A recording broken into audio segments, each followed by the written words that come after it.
Stabathon. Hello and welcome to Stabathon, the only podcast with a body count. I'm Ryan. I am Will. I'm Steven. And today we have a hell of a great film to go over. I wouldn't go that far. We have a real winner of a film. It's one of Wes Craven's later films. And I promise we'll do more films that aren't Wes Craven in the future. We've done 2 so far. But I feel we did Wes Craven's best, and now I feel like we need to do Wes Craven's worst. This is my soul to take. I'll tell you, these guys loved it. Oh man, that Helvetica font at the beginning. Oh yeah, just really got my blood flowing. It really just sets the tone for the whole movie. Just bland and forgettable. Yeah, I hated it. You can really tell that this is just a great movie. For those of you that haven't seen it, first of all, good. Secondly, yeah, count your blessings. Count your blessings. I hate to be so negative on a film, but I just there's something so viscerally bad about this movie. And I think it's simply the fact that it had potential. Yeah, oh yeah, and we'll get into that. I do want to go over the synopsis for the movie. Of course. Yeah. Once again, this is just from the back of the DVD cover because we're too lazy to write our own. I mean, it's easier. we don't have to worry about. Well, especially with this movie because I don't want to put the effort in. Yeah. Anyway, on the day the Riverton Ripper, imaginative name there, vanished without a trace, 7 children were born. Are you following this? Because we couldn't. Today they're all turning 16. Today being in the movie, and turning up dead. That's it. It just says really, legendary director Wes Craven keeps your heart racing with a suspense thriller filled with twists, turns, and a dark secret that will send your soul searching for cover because that's what this movie did. That is a bold-faced lie. Yeah, well, I mean, it's the back of the DVD cover. It's all just an advertisement to get you to buy the DVD. Yeah, they always say shit like that. Yeah. It's the #1 horror movie this year. Oh, I hate when that they do that. happens to every movie. Yeah, it's like there's no way they could all be #1. You don't understand how that works. It's like January, and they're like the #1 horror movie of the year, like the only horror movie that came out this year so far. Yeah. I just want to read this quote on the front. It says, spine-tingling and perfectly creepy. That was from Jackie Barnes. Jackie Barnes needs a good kick in the ass. Jackie Barnes, if you're listening, we want to talk to you. We need to find you and figure out why you wrote that.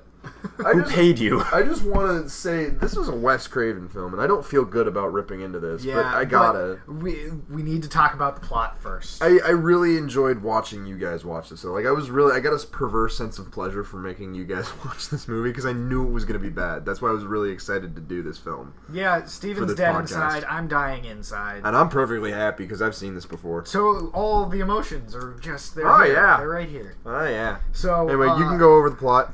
Yeah, I honestly don't know if I'm the best person for the job because I don't fully understand. The first issue I want to raise with this movie is that the plot just goes by so quickly you can't catch it. That was my biggest issue for like the first half of the film. Mm-hmm. The dialogue was so fast, and it was mumbled. Half the time. Mumbled so bad. Yeah. So, not only were you struggling to keep up with everything that was happening, but you also couldn't hear half of it. Mm-hmm. It's like if we did the whole podcast like, no, it would be more. So the purpose of this film is to show you just how deep the emotions of the human soul go. And it's just like mumbled and really fast and just like... Right. And it was so hard to follow. Like, the whole idea of this podcast is we sit down and we watch a movie, and while we're watching it, we make note of anything that's happening. If you stopped to take a note, you missed like so much exposition. There was a ton of exposition crammed into such a small amount of time. So to go, it was all in the beginning. To go over the plot real quick, it starts out with Abel Plankoff, who is suffering from the most cliche case of dissociative identity disorder this side of really any movie. I don't think I've ever seen a movie with like a more simplistic take on multiple personalities. Yeah. Not even realistic. It wasn't realistic at all. And one of his personalities is, of course, a serial killer because people with mental illness are always crazy and dangerous because that's the stigma. And so he has a pregnant wife and a young daughter, and he kills his wife, and the baby is saved, and his cuts to 16 years later where the seven people were born on the night that Abel Plankoff died, quote unquote, and the whole purpose of the film is that Abel Plankoff had 7 personalities, At some point, Denai Guerrero's character, who you would probably know as Michonne from The Walking Dead, if you watch that show, says something about how her grandmother or somebody used to say that it wasn't multiple personalities, it was multiple souls. So allegedly, Abel Plankoff had 7 souls in his body instead of 7 personalities. And I think it's important to say the reason we put dies in quotes is because he never acted like he never saw a body. He just kind of disappeared. Oh yeah. Gone. He just disappears. They never explain They where never his body explain goes. whether he's dead or if he survived. But that really plays into the rest of the... That is actually an element of the film. But anyway, so the whole purpose of the film is that these 7 kids who were born on the night that Abel Plankoff died are actually inhabiting the souls that he released when he died. They're all parts of Abel Plankoff, and 16 years later, the Riverton Ripper comes back and starts killing what they call the Riverton 7 to basically finish what it started when it was trying to eliminate all the other souls in Abel Plankoff's body. It's a completely convoluted plot. Convoluted characters. Well, no. See, the problem is the characters aren't convoluted. The characters are so overly simplistic. They're all just stereotypes of stereotypes. Yep. So there's a concept here that's not bad. Even when I first saw it, I thought, this could have worked if it was given some manner of control.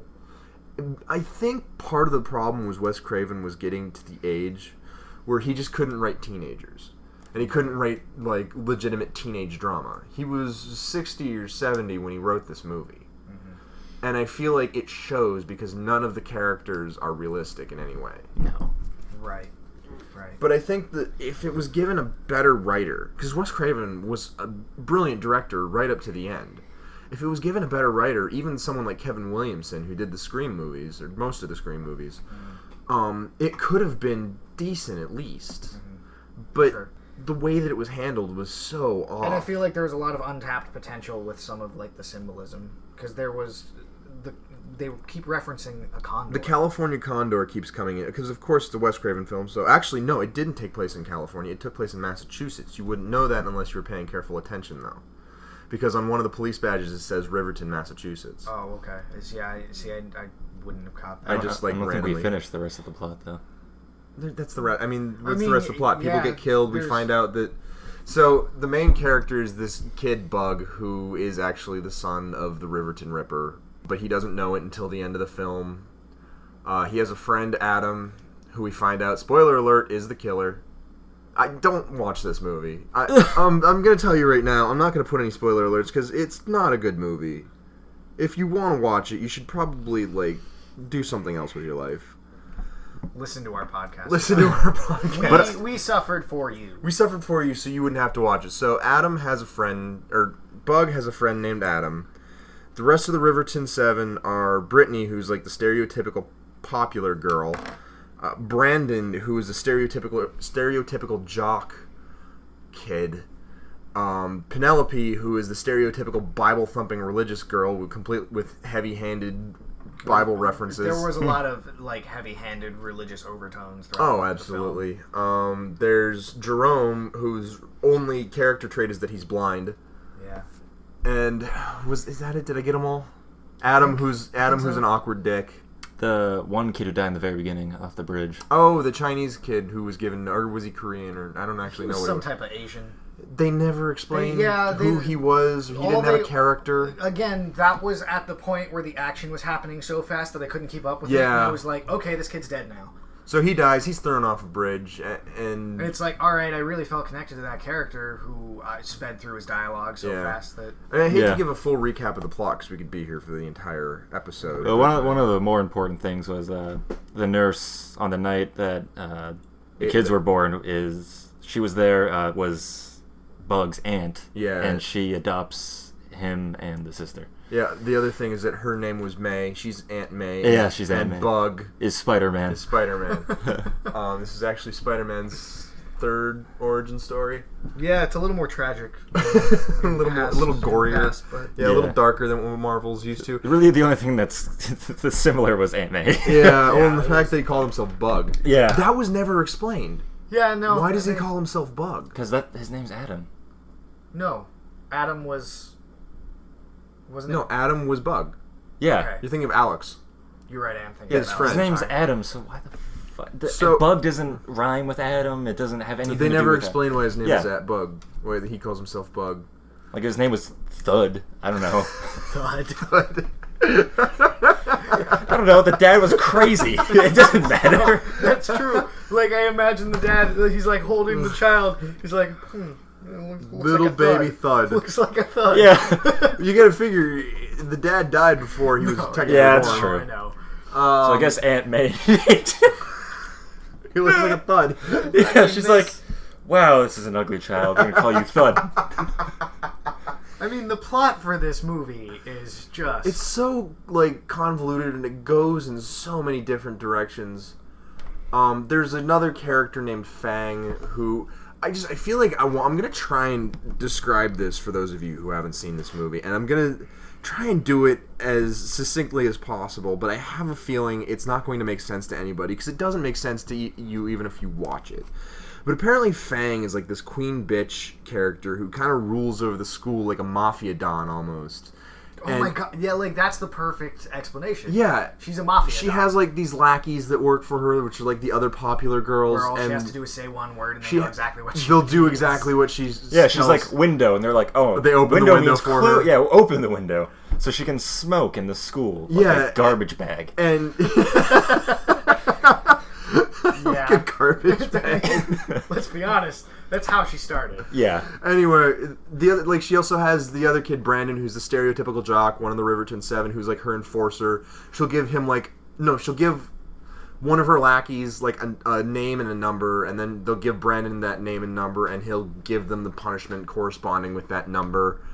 It's really ridiculous. I remember when the whole scene happened where Brittany called him. He's like lifting yeah, weights, and they're like talking about numbers and like the punitive system, and I'm like, what is happening? It's right such now? a stupid, useless, and it makes no sense. Like, Because not it's only like- is it contrived, because but I it think doesn't the factor into the plot at all. Yeah, I think the problem was it's like he tried to establish something without actually establishing it. Well, I mean, I can tell you why he did it. He did it to get into Fang's character, which, spoiler alert, again, Fang is Bug's sister. Bug is the baby who was born after his mother was stabbed by his father, who was the Ripper. Fang was the little girl that they already had. Whose original name is Leia. Whose original name is Leia. Her name's still Leia. She just calls herself Fang, kind of like the same way Bug calls himself Bug. Weird yeah, again, family. like the Never nicknames, explained. The nicknames were never really explained. I mean, at feel least like Fang makes more sense, because, like, it's intimidating. It's kind of... Yeah, she's kind of a bitch, so it works. Yeah. to start, anyways.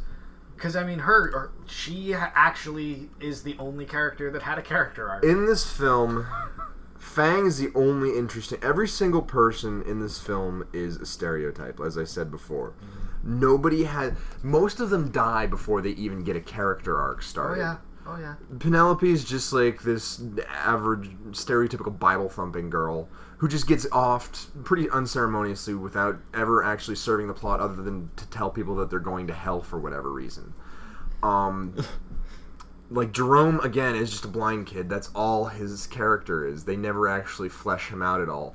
Right. Brandon's just a jock. Brittany's just a popular girl. Like, they're not given any character. Bug is... Again, he's just kind Obsessed of like... with condors. Yeah, he's obsessed with condors for some reason. He's never given any character really beyond he's awkward and people don't like him. I think the only other character besides Fang who almost had some development was Alex, because he was the killer. And the short amount of time that Aunt May was in there, she was a really interesting character. Yeah, she at least... because here's the thing that I discussed when we were watching the film that I found really interesting is the first half of the film is incoherent garbage. It's just exposition mumbled through really bad dialogue and some really contrived plot points and some really cliche slasher moments that are stolen from much better films. And then the second half, when we find out Fang is Bug's sister, we start to actually get more of a family dynamic between the mother figure, who's actually their aunt, Bug, and his sister, Fang. And the family dynamic isn't great, but it's passable. it's the best thing about the movie. So much so that when they get into it, you at least start to become a little engaged because everything else in this movie is so disengaging. And when you finally get into that family dynamic, you start to get a little interested. And once they get back into the actual plot with the Riverton Ripper, all of a sudden, any interest you had is gone. Like, you just don't care. You just want to get back to, like, seeing these characters interact, if only to kill the rest of the time in this movie's runtime. Right. My biggest beef, you touched on it earlier, is the fact that it had so much potential. Just because the concept I wouldn't say it had so much potential, but it had some interesting. potential. It was interesting, at least. Yeah. But the fact that they shoved so much exposition into such a little time made it so hard to follow. And, like, there were some things that I wrote down that I kind of enjoyed. Because, like, at the start, when you're with Abel, it starts off with a dream sequence. Right. And he wakes up, and then it's because his doctor was calling him. He had called him before and fell his doctor asleep called while him he back. was waiting. And his doctor starts talking to him about it. And I like when he shoves the lamp off of the table and it goes from light to dark, because I feel like that was kind of I noticed that too. A switching in his personality in Right, a way. because I thought that was cool, the way that, with the light and the dark, but I feel like it wasn't explored enough. Yeah, they only used it at the beginning. As soon as it went dark, like, he looks over, notices the blood, and that's when he kind of shifted to a different personality. Right, and I thought that was a really neat idea. Yeah. But, I mean, it was kind of heavy-handed, but... And I feel like, again, that was a problem with a lot of the stuff in this movie. It was so heavy-handed that it didn't land. Yeah, I get that. Like, everything's just kind of, like, beaten into your head. There's no subtlety in this Since the beginning, that's where all my notes are. I want to go over the entire beginning. All right, go for it. Okay, one problem I had. So the dad's in the garage painting his little horse for Adam. Which kind of comes back later, yeah. So I guess he did name the kid Adam. Yeah. And the wife's like, "Come to bed, dear," or something like that. I don't know. Jesus Christ. And then, so he's like, "All right, I'm going to turn off the lights and go to bed with my wife." And then Oh, that's right. he walks and trips, like, ignorantly like a so. fucking idiot. He Yeah. stepped on a screwdriver, and that caused him to fall to the floor. Yeah, it's like, don't put your screwdrivers on the floor, you dumbass. But anyways, you won't fall on them if you keep your shit organized. Right. So then he happens to notice under the table in the dark, where you can't see, a bloody knife.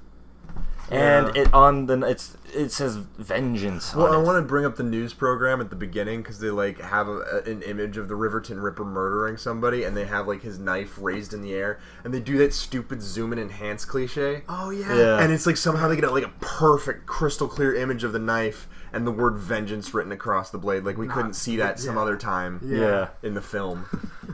So that was one stupid thing. Yeah, that was one stupid thing in a sea of stupid things. So I don't understand if, like, the other personalities aren't aware of each other or what. The killer's clearly aware of the rest of the personalities. But are the rest of them aware of him? I don't know. Because here's another thing. Why didn't the rest of them, like, if it is a thing, why didn't the rest of them know the knife was down there? I don't know. He seemed so shocked to find a bloody knife where he put it. I mean, it's just one of those things where it's like Wes Craven probably thought, oh yeah, multiple personality disorder, we'll go with that, but like never actually bothered to flesh it out in any way. Yeah. It's just basically, it's based on convenience to the plot. Like, that's how it works. It'll be one thing one minute and another thing the other minute just so it can work with the plot that he came up with. Yeah. And I noticed the only person that those, like, multiple personality issues that Bug had only really showed itself with Alex. Like, Alex was the only one that really knew of those issues. It never really came up in front of other characters. So another thing is, why when he's in his murder state does he sound like a demon? Because... Are you talking about Abel? Yeah. Yeah. Because murderers sound like demons. I mean, it's another thing that...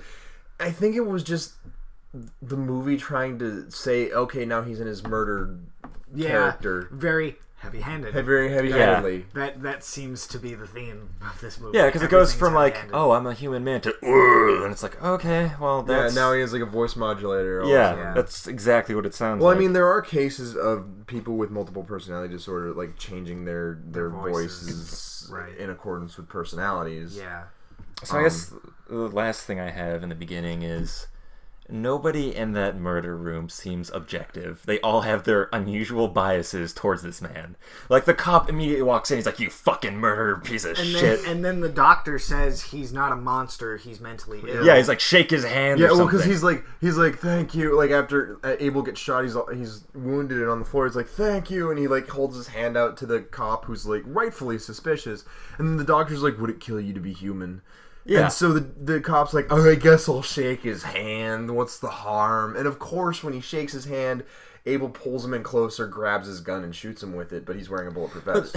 And he's Frank Grillo. He's not going to die yet. So yeah, he's important. Yeah. The cop immediately pinned it on anyone who was in the house. Oh, yeah. He was such a terrible cop. Yeah. Like, the second he sees Abel, he's like, oh, you're the fucking murderer. And it's that like, same thing happened at the end. Yeah, but it's like, how do you know? Like, someone could have came in, stabbed him, and ran out the window. Yeah, there's rules. Yeah, you can't. It's not guilty until proven innocent. Yeah, and then at the very end, he's like, "Oh, Bug, why'd you kill her?" He's like, "I was upstairs. I didn't kill her." Because like Bug was alone in the house, and the Ripper came in and murdered his mother or his aunt, who was acting as his mother. And because he had a knife in his hand. He was holding a knife. Did it have blood on it? I don't think it did. He washed the blood off. Yeah, that's right. So like.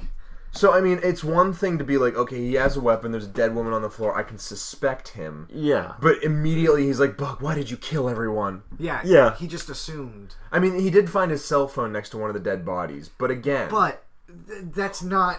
As we see in the film, like, it wasn't because he killed her, it was because of some contrived series of events. And he's like, you can ask my aunt. He's like, I can't, because... You killed her. She's She's the reason I need to arrest you. That's what he said. Yeah, and it's like, you can't prove that at all. Not yet, no. He was such a bad cop. He was. I just, overall, like, in the beginning, I feel like there was overuse of jump scares. Oh, yeah, absolutely. Like, and there were bad jump scares, too. Oh, no, yeah. Because there's, like, the one scene where he's in the where Abel Plankoff's in the bathroom, he's, like, coming to grips with the fact that one of his personalities might be the killer. And all of a sudden, like, someone jumps on him from behind. You hear, like, this really loud music. It turns out it's just his wife being, like... trying to, like, calm him down, get him to come to bed or because that's how you calm someone down. You aggressively grab them from behind. You jump on them. You jump on top of them, yeah. It's a good way to get killed. Especially if your husband's a psychopath. And no matter how many times they shot this guy, stabbed him, he just kept coming back. Still got away. Oh, but don't you know he had multiple souls?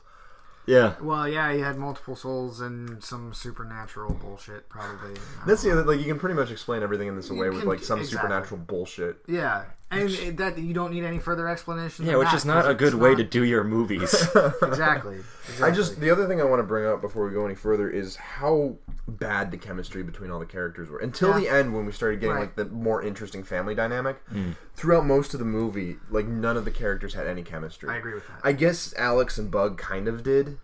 To a certain extent. But I feel like, the characters were so poorly written that they couldn't have had too much. The characters were so poorly written, and if this whole movie can be chalked up to, we have a good concept, but we didn't dig deep enough. And I think part of the problem was the time limit, and another part of the problem was they had so many concepts, and not everything enough time was to explore just them. was knocking together in this movie. Right.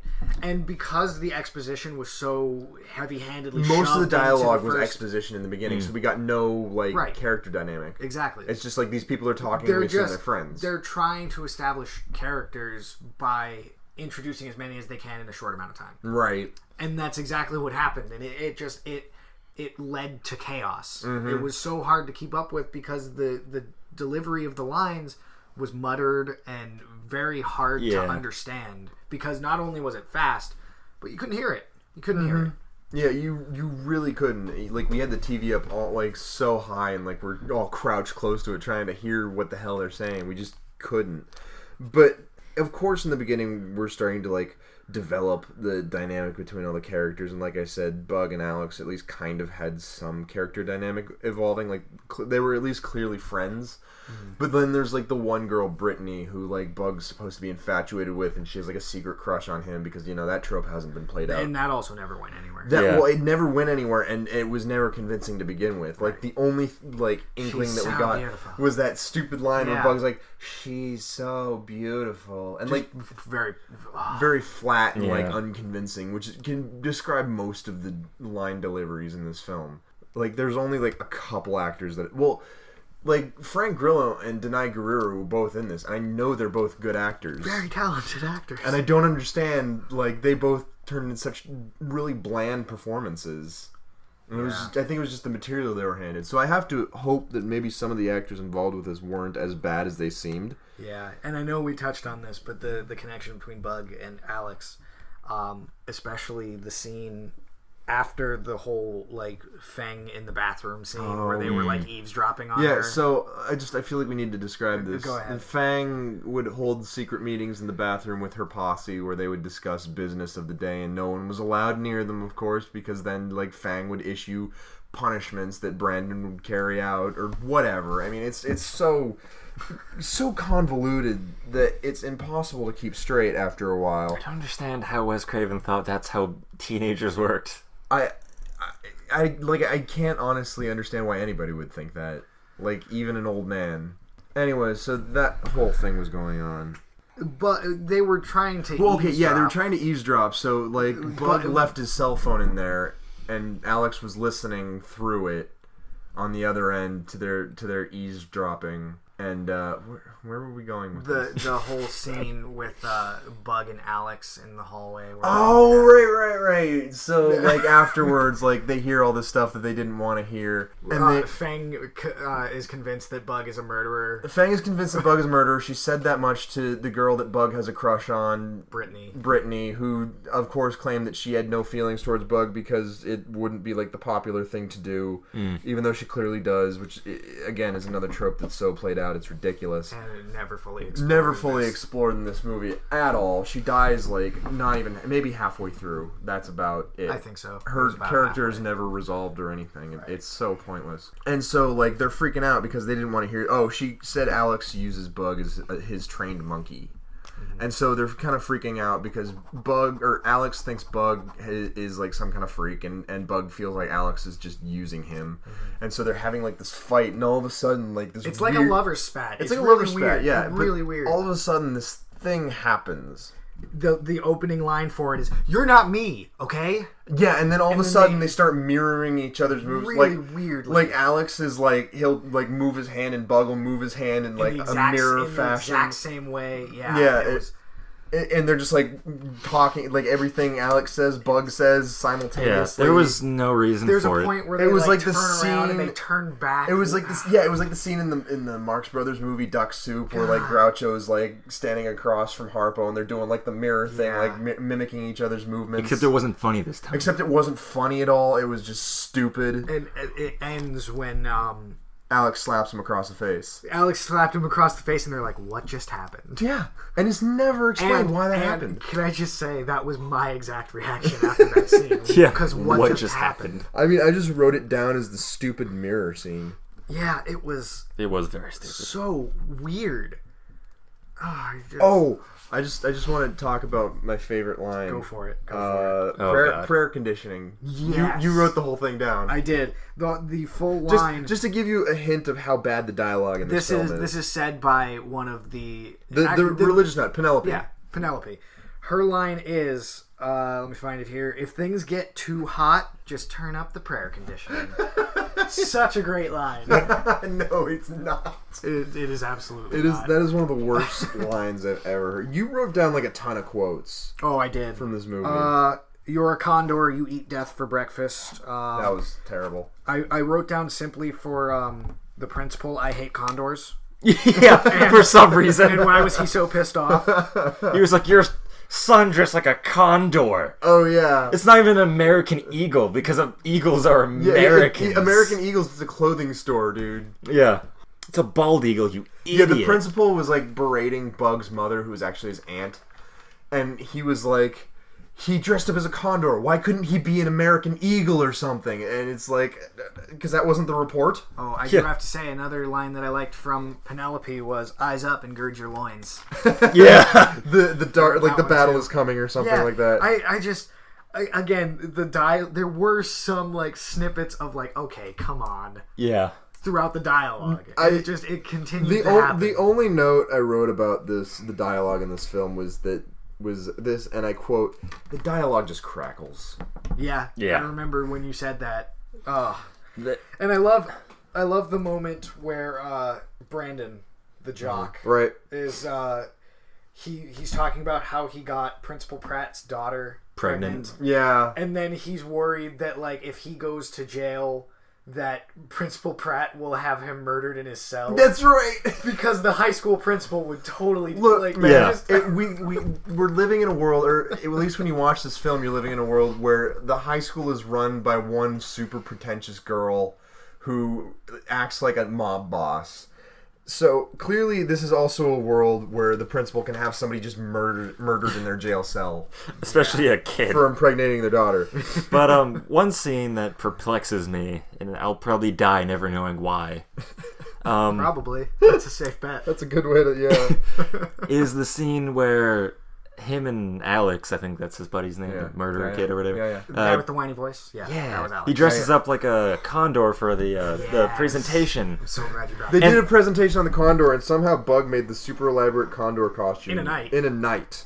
And when he takes it out, Brittany has this look on her face like, "Oh, take me now." Yeah, she just looks so aroused by this condor costume. She was like, "Oh my god." He knows arts and crafts. Yeah.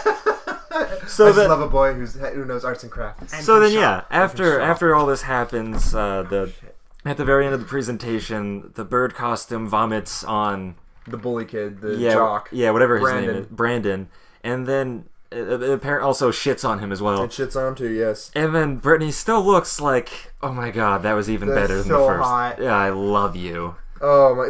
I wrote in my notes, there's nothing realistic in this film. Well, I also feel like there should have been some punishment for both Bug and Alex. Well, I mean, right off the bat, like Alex's name is Dunkelman, and Brandon, right off the bat, like in the middle of class, a high school class, the kid's 16, so he's in high school, refers to him as Dumb Fuckleman. And it's like, there's no way that a teacher in that class wouldn't immediately send him to the principal's office. All he did was say, "Hey, watch it." Yeah, he's just like, "Hey, watch," and then like he said something else. Yeah. And the teacher's like, "Strike two, Brandon." And you get 10 more of those. Yeah. Like, ugh. The other thing I want to talk about as far as characters go, is the killer itself. Okay. Wes Craven is known for creating like really scary, but also iconic killers. Besides just Freddy Krueger, which is a character design that will go down in history, he also had Ghostface, which was another really clever character design.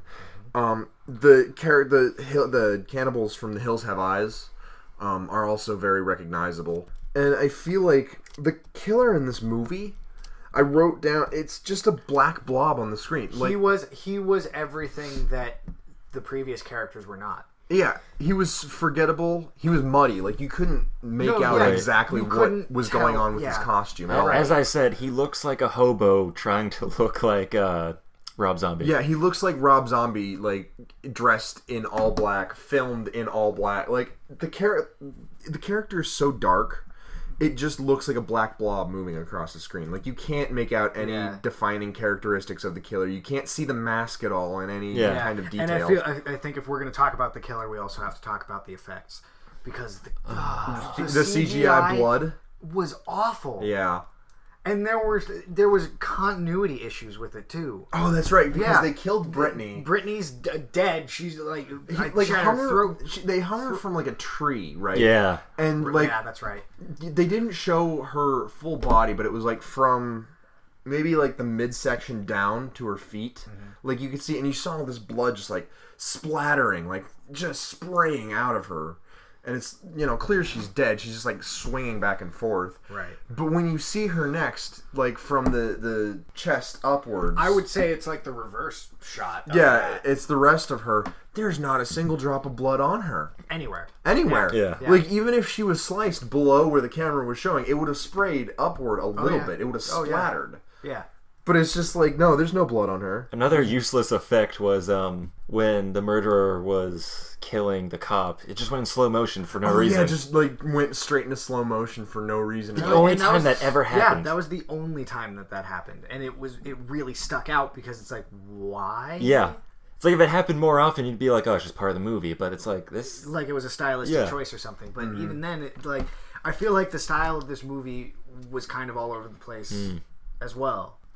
Oh, remember the scene, like, just before the cop dies? Yeah. where Bug's like sneaking through the house. He's got the knife in his hand, and he sees the cop just like standing in the corner, like the end of Blair Witch Project. Yeah, just standing there, staring at absolutely nothing. And all of a sudden, like Bug makes a move or something, and the cop like turns around and starts screaming at him with his gun pointed at Bug's head, and Bug makes no reaction. No reaction at all. It's almost like, what are you doing here? Yeah. Like, why are you here? Like, one, why did the cop just walk in? Two, he didn't have a warrant. And three, why was he just standing away from the dead body that was on the ground? The editing in this movie was really stupid, too. And what was he doing that, like, he was suddenly so surprised by being there? Nothing. Like, he was jerking off in the corner. Standing there. He wasn't doing anything. He was Does existing anybody in his know face. why the knife said vengeance? No. That's been bothering me. Well, and I feel like, again, it's a concept that wasn't deeply explored, but I think the whole idea of vengeance was... What was the first guy's name? Abel? Abel, yeah. I don't know why I keep forgetting that. It's a very forgettable character, honestly. But Abel, maybe, like, he's coming back for revenge for being killed. The worst thing about this movie... But that's not true, because he had that when he was alive. No, I know, and I don't get it. In our last review... We talked about, because we did Oculus in our last episode, and we talked about how it leaves a lot of things open for you to speculate on. This movie leaves everything open, and you can only speculate on why anything. Right. Nothing is explained well enough to actually make any sense. It's the exact opposite of Oculus. Yeah. It's the exact opposite of filmmaking. Overall, I feel like this movie was just streamlined to the point where there was a lot of recycled imagery and recycled dialogue. I don't even think it was streamlined, because I do think there are things that probably could have been cut out. It wasn't like Oculus where everything kind of had its time and place. It was... The problem was everything that was in it was so contrived and so poorly explained that you're trying to figure out the last scene before once the first scene is started. The next scene is starting. And it's so predictable, like I said. You figured out who the killer was, like, right off the bat. Yeah, every time I was like, yeah, this is going to happen, you're like, yeah, that's pretty much what happens. I'm like, you're like, he's the killer. Like, the Alex kid, you pointed to him, and you're like, he's the killer, right? And I'm like, yeah, he's the killer. And you're like, boy, is everybody going to die? And I'm like, yeah, pretty much everybody dies. Like, 6 of them die, but he's the only one left at the end. So I said to him, like, his at the beginning, he was like, yeah, it's all 7 of our birthdays. I'm like, yeah, and then 6 of you are going to die. Yeah, and I'm like, yeah, that's actually exactly what's going to happen. And I think you said at that moment, like, okay, can we just not watch this anymore? Because I already know the ending. Yeah, I don't know. But, like I said before, I do feel like... And I like that they continued to touch upon the concept of nightmares. Did you notice that kept coming back, but I don't know if it means anything. It doesn't mean anything. It's just a Wes Craven film, and he's just recycling what he did before, trying to make something new. I want to bring up a really funny part. Go for it. It was one of the things I found, like, almost enjoyable, because it was just really dumb, was the part where Alex says, fuck. And he's like, don't say fuck, that's a bad word. That's right. And then they can't stop saying fuck. They keep saying it. Yeah. Like, they keep going back and forth saying it. It's like, really, guys? Yeah, it was... Also, Adam wears an old lady sweater. Yeah. Another funny thing. I feel like we're getting to the point where we're just nitpicking on stupid shit. Honestly, like that's the problem with this movie is you start to nitpick at the tiny stuff. Because there's nothing else to do with it. Right. Because you can only speculate it's so much. Intellectually destimulating. Yeah. That you can't really... Yeah. Like I said, the first half of the movie, especially, is just garbage. Like, you can't... I wouldn't say it's garbage, but it's so fast-paced and hard to follow. Well, it's not just that. It's not good. Like, it's not well acted. It's not well written. No. Like, it would be one thing if it was just hard to follow. Like, that would be one thing... Totally. Like, this might be a controversial opinion, but the Dark Tower movie was not that bad. As much as everybody wants it to be. Like, a lot of people hated it, but I thought it was a pretty good movie. I enjoyed it thoroughly. Oh, yeah. It was good. I enjoyed the books, and I enjoyed the movie. But it was super fast-paced, and it was, constantly... It felt like watching a movie on fast forward, which is one of the biggest problems with it. But I could follow it, and I could find other things with it that I could enjoy. With this movie, at least in the first half... I can't find anything to enjoy. The concept, maybe, but the concept is so convoluted and it moves by so fast that I can't grasp it. I did kind of pick up on something, and I don't know if it's going to amount to anything for this conversation, because that's just the nature of this movie. Yeah. there's the distinction between old and young. It seems like a lot of the younger people are dealing with nightmares. Mm-hmm. And I know one of the cops at some point, I don't know if it was Frank Grillo or if it was somebody else, but he says like the kids suffer nightmares and while the adults go to memorial services. Mm-hmm. And I didn't know if there was like some connection between the kids being near like a roadside memorial for the killer. Because again, like the problem was the dialogue was moving so fast that they couldn't explore it. I think the roadside memorial was, which was the ambulance that like had Abel Plankoff in it that went off the road and was never from which he disappeared and was never cleaned up in 16 years. That was their roadside memorial, and I don't think it was important. I think it was just like a plot device. I think you're thinking too deeply into something that was never given any thought to begin with. And like that was a part of the problem with the movie, is I was trying to find any straw that I could grasp onto that could have been something. And the thing decent. is, it wasn't until halfway through that finally that straw appeared with Fang and her dynamic with Bug and her mother. Yeah. She was the most interesting character in the movie. I think the problem with it is like they saved it for her for like some big reveal at the end, which was the only semi-decent twist in the whole movie, was that, you know, you find out Fang is Bug's sister. Like, we didn't know that before. Which is still crazy to me, because she flat out said she thought Bug was a murderer. Well, yeah, she clearly hated Bug, but I think that's because of what he reminded her of. You know, like, he reminded her of her father and how... Okay. And he, like, she even said in the movie, he was like the golden child and she was the painful reminder of what had happened. Mm-hmm. So there's definitely animosity there, and it's definitely justified animosity, which, again, goes to her character being the best in the film. I just wish that we knew, like, it was...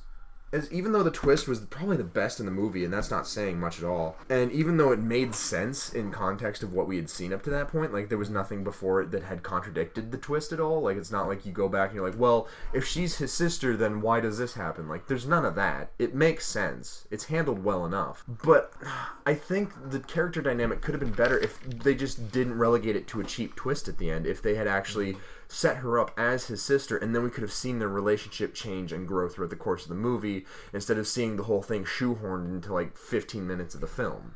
Yeah, I agree with that. And you mentioned to me, because like I remember when I found out the twist that Bug and Fang were brother and sister, I was pissed. Like, I know you hated because it. Up to that point, she was a terrible character. Mm-hmm. She was just awful. Like, clearly doing everything she can to gain control of her friends. Manipulative, sadistic. Quote, unquote. Yeah. And just everything awful. Mm-hmm. Queen bitch. For lack of a better term. But then to have that, I felt like it didn't fit. But then as the story progressed and you kind of got to see her grow into her character, I realized that honestly, she's the silver lining. I would have rather seen her as like the main character. Oh yeah, see the whole movie through her viewpoint, of course. As these seven are like going through their trauma and like experiencing like the Ripper coming back. And I loved the scene where she gave Bug his birthday gift. Yeah. So at the beginning of the movie, it's set up that Abel is some kind of toy maker, and he made for Fang a dollhouse, who was Leah at the time, and he made for Bug a rocking horse. And then, you know, obviously everything happened and they were never given those things until after he died. And so Fang gives him the rocking horse as a birthday gift, as like a kind of joke, a sadistic joke. Yeah, really sick one. Yeah, and again, like, this was still in the early stages of like not being happy with that twist. Yeah, I was still like, why would you do that? Mm-hmm. It bugged me to a certain point, but then it bugged you. Good one. Yeah, not really. I'm full of shit. It's fine. We all are. Yeah. But then there's the whole sequence in Fang's room where she's, for some reason, destroying the dollhouse with a guitar. Well, Again, you touched on this. It's symbolic of like kind of like breaking ties with their father. Because Bug comes in with the rocking horse and smashes it too. Right, and May tried to stop him from taking the rocking horse initially because she knew kind of what. And he's like, "No, it's mine. I'm taking it." I love rocking horses. Which again was kind of weird because he's a 16-year-old kid. What's he going to do with a rocking horse? And then you realize that like that's why he was taking it. But at the same time, again, some of the things just didn't land. It was, contrived. But they were. That whole sequence where they're just like destroying their father's toys that he made for them was kind of interesting.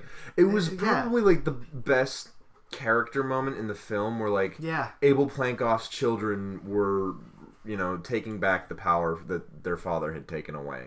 Yeah. And I would have liked to see the film about them and their character dynamic. Oh, of course. Bug and Fang. Yeah. I would have loved to see it focus solely on them as they go through like this, horrible period of their lives where all of a sudden their past is dredged up when the Ripper comes back and they're forced to deal with like the criticism of it.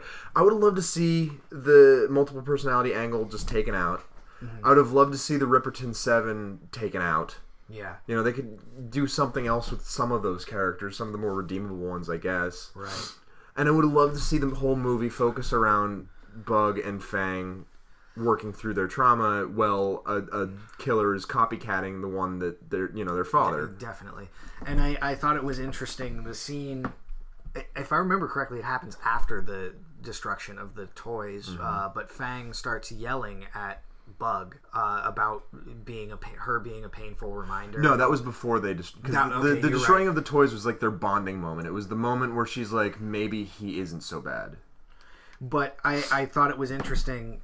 I made a note of it, and I don't remember if this is exactly how it was wording, but she said that basically her nightmare was kind of living in her younger brother's shadow in a way. She felt like she didn't matter. Right. As much as he did. They gave her good motivation to not like her brother. Right. And again, she's the most complex character in the film. Silver lining for this movie. She's the only good thing about this movie that I can think of. Give me a minute. Hold on. I gotta think about that.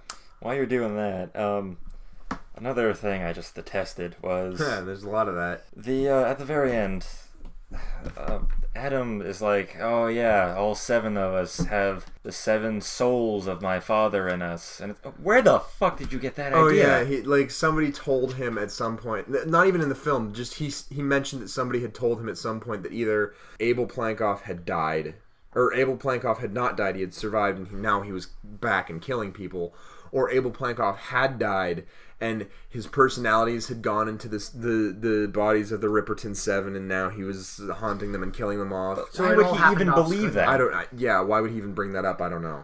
It was just stupid, because we know that's true. Right. But none of them should ever know that. None of them should even believe that. No. That was just a stupid idea for them to even bring that into, their characters. Mm-hmm. Because that's only for us, the audience. Yeah, that's pretty much it, yeah. I don't I'm as lost as you are, man. I don't get it. Yeah, that was one of my big disappointments. I got nothing. But I think I'll go into the things I like now. Okay, yeah. Do it, man. It's important. One thing I did, or there's 3 things I like. One of them was the idea of the 7 personalities being spread into 7 different newborn babies. Yeah, I feel like that could have been done... That could have been really cool if it was done in a different, more cerebral film. Right. If it wasn't a slasher film. It was really neat. I was like, that's a pretty cool concept. Actually, that wouldn't be... It would almost be better if they did that and it wasn't a horror movie. Yeah. I mean, if it was just some kind of... Sort of, like I said, cerebral, artsy kind of film. Like something by David Lynch, almost. Yeah. Yeah. The second thing was the bird puking and shitting on the kid. Yeah. That just made me laugh. Again, that whole scene was just kind of fun. Yeah. Yeah, it was the only part of the film where you're like, okay, this is stupid, but I'm enjoying it. Right. It was like a break from the meaninglessness of everything else. Well, it was a break from the constant fucking exposition that just never ended. And it was funny because, I'm convinced that that's really where the story started. Because up until that point, you're having things mumbled at you, and it's so fast that you can't follow it. So it's like, why even bother Start the story here. Yeah. Another great part of it was Adam just for no reason put on a different voice and was more confident. Yeah. Oh yeah. Like he's just like mumbling out the thing, and like someone's like, "Adam, you're gonna have to speak up." And all of a sudden, like he straightened up. He's like, "The condor," like talking about the condor, like really all of a sudden and super then confident. Brittany was super turned on. Super she was turned like, on by "Ooh, it. condors and men and shitting, vomiting birds." Yeah. So like those three things combined made for like the funniest scene in that entire movie. Yeah. Which I enjoyed. And then of course we already said it, but Fang being the sister. I kind of feel like Fang is unanimous amongst us as like the best thing about the movie. That was the last good thing I could think of. Eyes Up and Gird Your Loins got me pretty good. Prayer conditioning. And prayer conditioning. Yeah. When it gets too hot, you gotta turn She was like honestly, like she had some good lines. She was cheesy funny. Yeah, for being like the really heavy-handed religious tone. Like she had some decent lines. It almost like if they had developed her character more, if they wanted to give, like if she wasn't so stereotypical, maybe if she actually used her religion as like a kind of security blanket rather than just like being her only character trait. If they had actually given her a character trait, she could have almost been a decent romantic interest for Bug. More so than Brittany, who had no personality. I could absolutely see that. And she was just beautiful. Oh, she's so beautiful. I sound like a bug. Yeah. Yeah. Like I kind of like the fact that they pit the younger people against the older people in a way. I'm trying to see where you're going. There's a certain outrage for the parents about Ripper Night, where there the kids is, but it's together. so understated that it doesn't matter. And again, another concept that wasn't fully explored. Yeah, that seems to be the MO for this movie. Yeah, well, and on that note, I want to bring up the central mystery of the film is, obviously who is killing people. Mm-hmm. Now, yet another thing that was understated. Yeah, Wes Craven. Well, he didn't write the Scream movies. It was Kevin Williamson who wrote them. But I mean, just having been associated with them, having directed that script, I would think that Wes Craven would know how to better write a whodunit mystery than this. The mystery itself is, as you said, it's so understated, but it's so convoluted, and it's so forgettable that like at some point we're like, I really don't care who the killer is, as long as we just I could tell who it was from the beginning. You already knew. Yeah, you already knew because it's so predictable that the main character's best friend would be the killer. Yeah, the person who's closest to the main character. Yeah, the one he would have the most trouble killing. The only other character who like had a little bit of development. Sure as hell wasn't the blind kid. Oh yeah, he was awesome. He was my favorite character. Honestly, like for not being a character, I gotta say I kind of came to like the blind kid a little. I liked him more than Fang. Just because like we were making dumb jokes by the end of it. Yeah, we don't want to go into that though. No, we won't bore people with that. But. Yeah, I mean, this movie's great to like sit around with friends and watch it like ironically. Yeah. Like not to actually pay attention to it, but to just have fun watching it. For sure. The end of the movie. It's been a long night. I'm getting our projects mixed up. Yeah, no, it's okay. But at the end of the movie, you obviously, it's a slasher movie, so you have to have like this game of cat and mouse throughout the house. You gotta have the killer chasing the victim and the victim chasing the killer. It's kind of funny because I never thought about it, but I kind of imagine that whole sequence with like the Benny Hill music in the background. But it's so, again, it's another thing that's so understated. Nothing about this movie, and I'm just kind of like putting this into words now, but nothing about this movie feels like there's any passion in it. Yeah. It feels like just Wes Craven going through the motions, making another slasher movie, just like yet another killer, just yet another victim, and the cat and mouse scene, which was so great in Nightmare on Elm Street and so great in the Scream movies. All the Scream movies have like at least some great scene where the killer's chasing the victim through somewhere, and it's usually the climax. Even if it's not, like there's usually something great in there. This was the worst cat and mouse scene. It was, first off, it was so dark you couldn't see that, and I told you guys I think this movie was in 3D, but it wasn't filmed in 3D. It was converted to 3D, which makes no sense. Well, which makes the film darker from a film standpoint. Converting something to 3D muddies the colors. There's nothing 3D. I don't think I knew that. Yeah, that's actually really interesting. Yeah, that's what. So I think that's part of why it was so super dark and why the Ripper was so hard to see as anything other than a blob of like a shape. And whenever the kid would shoot, I don't know if it was because it was dark and he couldn't see him, but every time he shot at him, the killer would take like a step to the left or right and just disappear. Oh wait, speaking of this horrible cat and mouse scene. Remember the one scene where Bug was on the ground and the killer was like on top of him and he had the knife and he was about to kill Bug and all of a sudden he hears a noise and then he turns and looks. The source of the noise I don't think is ever explained. They never explain where the noise came from. It was the blind kid. Was it? Yeah. Oh, wow.